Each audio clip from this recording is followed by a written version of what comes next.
এই মুহূর্তে চট্টগ্রাম নগরের কাজের দেউরিতে আছেন সহকর্মী কমল দে। তার সঙ্গে যুক্ত হচ্ছেন চট্টগ্রাম মাস্টার প্ল্যান প্রণয়ন কমিটির deputy team leader doctor Mohammad Nurul Hasan.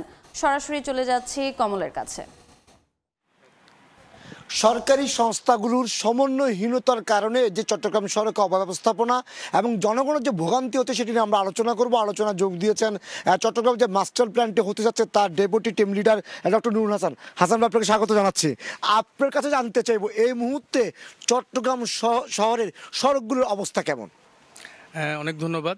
Chittagong শহরের সড়কগুলোর অবস্থা, বেশ কিছু সড়কের অবস্থা আসলে খুবই করুণ। স্পেশালি আমরা যদি আমাদের প্রধান সড়ক যেটা আছে সেটার কথা বলি, বেশ কিছু জায়গায় আপনার এলিভেটেড এক্সপ্রেসওয়ের কাজ হচ্ছে, তো সেটার জন্য কিছু জনদুর্ভোগ হচ্ছে, এটা সত্যি।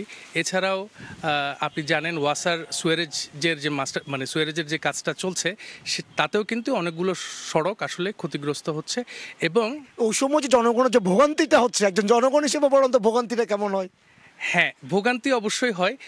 আসলে এই ধরনের প্রজেক্ট বাস্তবায়ন করতে গেলে এটা ভোগান্তি হবে, এটা খুব স্বাভাবিক।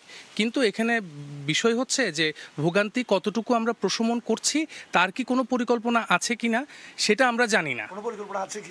আমি নিশ্চিত না। আর দেখতে পাচ্ছি যেসব জায়গায় রাস্তা কাজ করে যায় চলে গেল, কিন্তু রাস্তাটা আবার মেরামত করে দিয়ে যাচ্ছে না, গর্ত হয়ে যাচ্ছে, গাড়িগুলো চলতে পারছে, মানুষ পড়ে যাচ্ছে। এটার জন্য সরকারি সংস্থাগুলো কেন দায় নিচ্ছে না বা তারা কেন কাজগুলো করছে না? আসলে আমি যতটুকু জানি এইটা একটা আসলে ক্রিটিক্যাল সমস্যা আমাদের, স্পেশালি এটা ঢাকার জন্য সমস্যা ছিল একটা সময়, এখন চট্টগ্রামের জন্য এটা সমস্যা হচ্ছে এবং সুয়ারেজের কাজ কিন্তু আরও হবে। হ্যাঁ, তো ইম্পর্টেন্ট জিনিস হচ্ছে কাজটা শেষ করার যত দ্রুততম সময়ে সম্ভব এটা সংস্কার করে ফেলাটাই কিন্তু বাঞ্ছনীয়। আপনি দীর্ঘদিন দেশের বাইরে দেখেছেন এবং মাস্টার প্ল্যান প্রণয়নের সাথে কাজও করছেন। আর যে বিদেশি যে অস্ট্রেলিয়ার যে অভিজ্ঞতা আপনার থাকা এবং সাথে চট্টগ্রামের যে কাজটি করছেন, এতে জনগণ ভোগান্তি কমানোর জন্য আপনারা কী ধরনের পরিকল্পনা করবেন? আচ্ছা, এখানে প্রথম জিনিস হচ্ছে যে কোনো ধরনের কনস্ট্রাকশন করতে গেলে স্পেশালি রাস্তার উপরে এইটার জন্য একটা কনস্ট্রাকশন ট্রাফিক ম্যানেজমেন্ট প্ল্যান থাকাটা খুব জরুরি। এবং আরেকটা ভেরি ইম্পর্ট্যান্ট জিনিস সেটা হচ্ছে যে জনগণকে জানানো, ইনফরমেশন দেওয়া যে আমার এখানে 3 মাস, 3.5 মাস, 4 মাস, হোয়াট এভার এই সময়টা লাগবে, আপনারা দয়া করে এটা ধৈর্য ধারণ করেন, আমরা কিন্তু এই সময়ের ভিতরে কাজটা শেষ করব।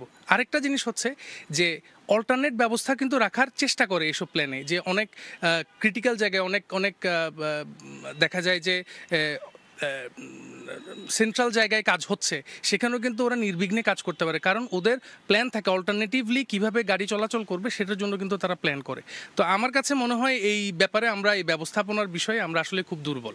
দেখা যায় সিটি কর্পোরেশন রাস্তা করে গেল, তার 2 মাসের মাথায় কেটে দিল ওয়াসা, আবারও রাস্তা রেডি হলো, এরপর কাটলো সিডিএ। তা কেন এই যে সমন্বয়হীনতাটা কেন হচ্ছে? আসলে এইটা আমার কাছে মনে হয় নগরের একটা ব্যবস্থাপনা থাকা উচিত। নগর ব্যবস্থাপনা বলতে যে নগর সরকারের কথা, যেটা আমরা অনেক বছর ধরে কিন্তু বিভিন্নজন বলে আসছে, এটা থাকাটা খুব ইম্পর্ট্যান্ট। তাহলে হয় কি, সেবা সংস্থাগুলো একজনের কাছে দায়বদ্ধ থাকে এবং এইটা আমার কাছে মনে হয় এইটার খুবই প্রয়োজন। চট্টগ্রাম না, বাংলাদেশের যে কোনো শহরের জন্য এটা খুবই প্রয়োজন, তাহলে এই সমন্বয়হীনতাটা কিছুটা হলেও কমবে। আপনার দেখতে কাজের খুব ধীর গতি হয়, যেমন যে ফ্লাইওভারের কাজ চলছে, র্যাম নামানোর কাজ চলছে আজকে বছরের পর বছর, আবার সুইরেজ লাইনের কাজ চলছে বছরের পর বছর। বছরের পর বছর না করে মাসে কিভাবে কমিয়ে আনা যায় সে প্ল্যান কি আপনারা রাখবেন কিনা, যেটা আপনি মাস্টার প্ল্যানে কাজ করছেন? আসলে পরিকল্পনায় তো এই ধরনের কাজ, এটা তো ইমপ্লিমেন্টেশন। আমরা পরিকল্পনা করতে পারি, এটা কিন্তু ইমপ্লিমেন্টেশন, পার্থক্য আছে। কিন্তু ইমপ্লিমেন্টেশনের ক্ষেত্রেও কিন্তু প্ল্যানটা থাকা, যে আমার ওয়ার্ক শিডিউল যেটা আছে সেটা মেনটেন করাটা ইম্পর্ট্যান্ট। সরকারকেও আন্তরিক হতে হবে, অর্থ ছাড়ের ব্যাপার থাকে, তারপরে আরও অনেক ধরনের ম্যানেজমেন্ট ইস্যু থাকে, এগুলোকে সবাইকে আসলে আন্তরিকতার সাথে কাজ করলে এই জনদুর্ভোগ যেগুলো হচ্ছে 3 মাসের জায়গায় যদি 6 মাস হয়ে যায়, মানুষের জন্য কিন্তু কষ্ট হয়। তো সেটা কিন্তু কমে আসবে তখনই যখন সবাই আন্তরিক হবে এবং ইনফরমেশন ডিসিমিনেট করবে মানুষের কাছে, এবং মানুষও আন্তরিক থাকবে, সংস্থাগুলোও আন্তরিক থাকবে। তবে এইটার জন্য ভেরি ইম্পর্ট্যান্ট হচ্ছে যে একটা সমন্বিত একটা জায়গায় এটাকে সেন্ট্রালাইজ করা। আপনার সর্বশেষ প্রশ্ন, এই যে জনগণের যে দুর্ভোগ হচ্ছে, ভোগান্তি হচ্ছে, সেই ভোগান্তি থেকে আপাতত কিভাবে নিস্তার পাওয়া যাবে? আসলে আপাতত নিস্তার পাওয়াটা কঠিন, আমার মতে আপাতত নিস্তার পাওয়াটা কঠিন। তবে এইখানে আগে থেকে এগুলো প্ল্যান থাকা উচিত। আমি যেটা বললাম আপনাকে যে কনস্ট্রাকশন ম্যানেজমেন্ট প্ল্যান বা কনস্ট্রাকশন ট্রাফিক ম্যানেজমেন্ট প্ল্যান এইগুলো থাকলে এবং এগুলো যদি প্রপার লোকজন দিয়ে করা হয় তাহলে কিন্তু এইটা জনগণ সুফলটা ভোগ করবে, কারণ তখন তারা অল্টারনেট কিন্তু ওখানে বলে দিবে। দুর্ভোগ হবে, দুর্ভোগ কিভাবে আমরা কমাতে পারবো সেটার অল্টারনেটিভ কিন্তু সেখানে থাকবে। ধন্যবাদ। আমরা কথা বলছিলাম ডক্টর নুরুল হোসেনের সাথে। তিনি আমাদেরকে জানাচ্ছিলেন চট্টগ্রাম শহরে নানা অব্যবস্থাপনা সেটা কিভাবে দূরীকরণ করা যায় এবং কিভাবে একটা পরিকল্পনা শহরকে করে তোলা যায় সে আলোচনা করছি। আলোচনা এখানে শেষ করছি। আবার ডক্টর নুরুল হাসানকে ধন্যবাদ জানিয়ে আমাদের আলোচনা এখানে শেষ করছি। সরাসরি যুক্ত ছিলাম চট্টগ্রামে।